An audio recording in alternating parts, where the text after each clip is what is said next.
ఇప్పుడు సినిమా పరిస్థితి పాన్ ఇండియాగా మారిపోయింది, దీనిపై మీ కామెంట్? వెల్కమింగ్ ఇది. ఇప్పుడు ఇదివరకు మన సినిమాని మన భాషలో మాత్రమే చూసేవాళ్ళు. ఇప్పుడు మన సినిమాని పరాయ భాషలో మన వాళ్ళ యొక్క టాలెంట్ని, మన వాళ్ళ యొక్క కథల్ని 1కి 10 భాషల్లో చూస్తున్నారు. సంతోషం విషయమేగా. ముఖ్యంగా నాకు నిన్న చాలా సంతోషం అనిపించింది. దేవర యాస్టీజ్ మా Telugu cinema with Japanese sub titles జపాన్లో ప్లే అవుతుంది అంటే, అబ్బా నా పాట తెలుగులోనే మోగిందేమో వాళ్ళ థియేటర్స్లో. ఎంత సంతోషం విషయం అది. So it's always a welcoming thing. డెఫినెట్గా మన సినిమాలు, మన కథలు వేరే వాళ్ళు చూడాలి, వేరే వాళ్ళ యొక్క ఇది.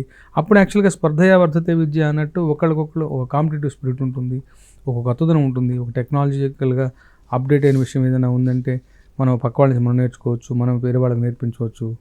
ముఖ్యంగా ఒక్క సినిమాని 5 భాషలకు తీస్తున్నారు అంటే 5 భాషల్లో అనువాద పరిశ్రమకి నిజంగా చాలా పని దొరుకుతుంది. కన్నడం మాటల రచయితలకి, కన్నడం గీత రచయితలకి అర్థమవుతుందా? అలాగే అన్ని భాషల్లో వీళ్ళకి. సో ముఖ్యంగా మరికొంతమందికి పని దొరుకుతుంది. అలాగే ఒక కాంపిటేటివ్ స్పిరిట్ నెలకొంటుంది. సో ఎప్పుడు చాలా వెల్కమింగ్ విషయం అది.